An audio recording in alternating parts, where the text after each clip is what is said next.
అందరికీ నమస్కారం. గత కొన్ని రోజులుగా మనం వాస్తుకు సంబంధించిన అంశాలన్నీ ఒక్కొక్కటిగా మనం నేర్చుకుంటున్నాం. ప్రస్తుతం మనం పద విన్యాసంలో ఒక్కొక్క పదం గురించి మనం నేర్చుకోవడం జరుగుతుంది.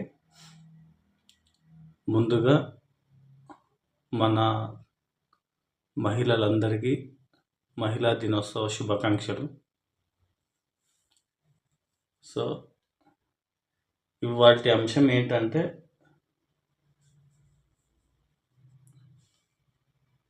ఎవరైనా వ్యక్తి, అది పురుషుడు కావచ్చు, స్త్రీ కావచ్చు,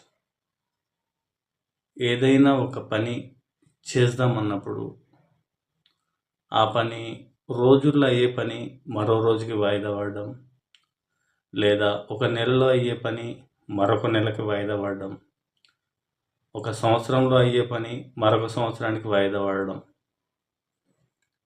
ఇలా జరుగుతూ ఉంటుంది. ఇది అందరి జీవితంలో అనుభవం. ఏది కొన్నిసార్లు కొంతమందికి డబ్బులు లేక ఇలాంటి సందర్భం జరగవచ్చు, లేదా సరైన సలహాలు ఇచ్చేవాళ్ళు లేక ఇలా జరగవచ్చు, లేదా వాళ్ళు చేసే పనులలో అవగాహన అనుభవం లేకపోయినా కూడా ఇలా జరగవచ్చు అన్నమాట. అయితే మరి వాస్తులో ఈ సమస్య కలగడానికి కారణం ఏంటి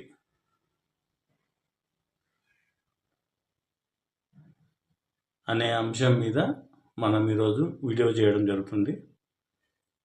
ఇది ముఖ్యంగా మహిళలకి చాలా బాగా ఉపయోగపడుతుంది. ఇది ఎందుకంటే పురుషుల కంటే ఎక్కువగా కుటుంబాన్ని ప్లస్ ఉద్యోగాన్ని ప్లస్ పిల్లల్ని అన్నింటినీ మెయింటెనెన్స్ చేసేది మహిళలే. కాబట్టి వాళ్ళు ఎక్కువగా ఒత్తిడితో గురవుతారు. కాబట్టి వాళ్ళ కోసమే మహిళా దినోత్సవం నాడు ఈ యొక్క వాస్తు సలహా ఇవ్వడం జరుగుతుంది.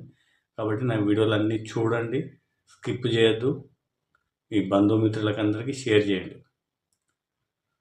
ప్రస్తుతం మనం అంశం ఏం నేర్చుకుంటున్నాం, వాయిదాలు ఎందుకు పడుతుంది, అసలు దీనికి కారణం ఏంటి అంటే నైరుతి దిశ నుండి, అంటే ఇది తూర్పు, ఇది దక్షిణం, ఇది పడమరలో నైరుతి నుంచి 4వ పదం ఏదైతే పుష్పదంత అనే పదం ఉందో, ఈ పదం ఏంటి అంటే అన్ని ఈ వాయిదాలు పడడానికి కారణం ఏంటంటే ఈ పదం. మరి పుష్పదంత అంటే అర్థం ఏంటిది అని అన్నప్పుడు,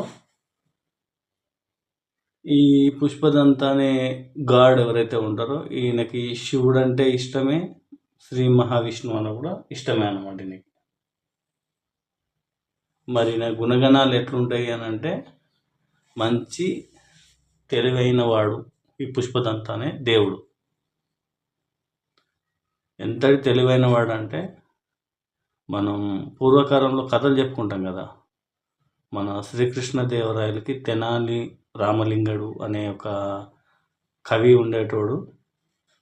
ఆయన ఎన్నో సమస్యల నుండి, ఎన్నో కఠినమైన జటిలమైన సమస్యలకు కూడా అతి సులువుగా పరిష్కారాలు వెతికి ఇచ్చేటోడు అనమాట.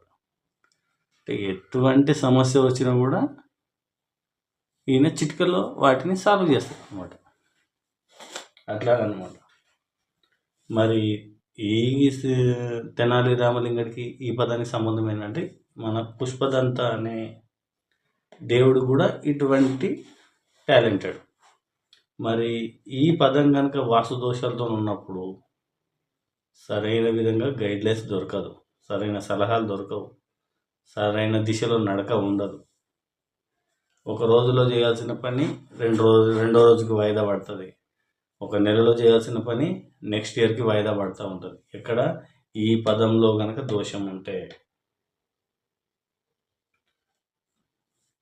ఒక సంవత్సరంలో అవ్వాల్సిన పని నెక్స్ట్ సంవత్సరానికి వాయిదా పడుతూ ఉంటుంది. సో ఫ్రెండ్స్, ఈ పుష్పదంత అనే పదంలో కనుక ఎప్పుడైనా సరే నైరుతి నుంచి 4వ పదం, ఈ పదంలో ఎటువంటి బూజు లేకుండా, దుర్గంధం లేకుండా అండ్ పగిలిన వస్తువులు కానీ, విరిగిన వస్తువులు కానీ, కచరా సామాన్లు కానీ ఇలాంటివి ఏమి లేకుండా చూసుకొని ప్రాపర్గా మెయింటెనెన్స్ చేయగలిగితే ఇది మంచి ఫలితాలను ఇస్తుంది. పనులనేటివి వాయిదా పడదు.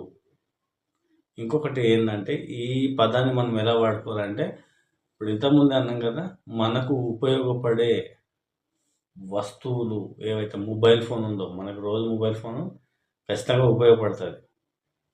మొబైల్ ఫోన్ లేని ప్రపంచం లేదు. కాబట్టి మొబైల్ ఫోన్ కానీ, ల్యాప్టాప్ కానీ, మన నోట్స్ కానీ, బుక్స్ కానీ మనకు ఉపయోగపడే సాధనాలు ఏవైనా సరే ఇక్కడ మనం పెట్టుకోవచ్చు. అర్థమైంది ఫ్రెండ్స్? సో మనం పైశాచి విధిలో ఉన్న దేవతల గురించి తెలుసుకుంటున్నాం కదా. ఇవాళ ఎపిసోడ్లో మనం పుష్పదంత అనే పదం గురించి మనం తెలుసుకున్నాం. సో ఈ వీడియో కనుక మీ అందరికీ నచ్చినట్లయితే లైక్ చేయండి, షేర్ చేయండి, కామెంట్ చేయండి.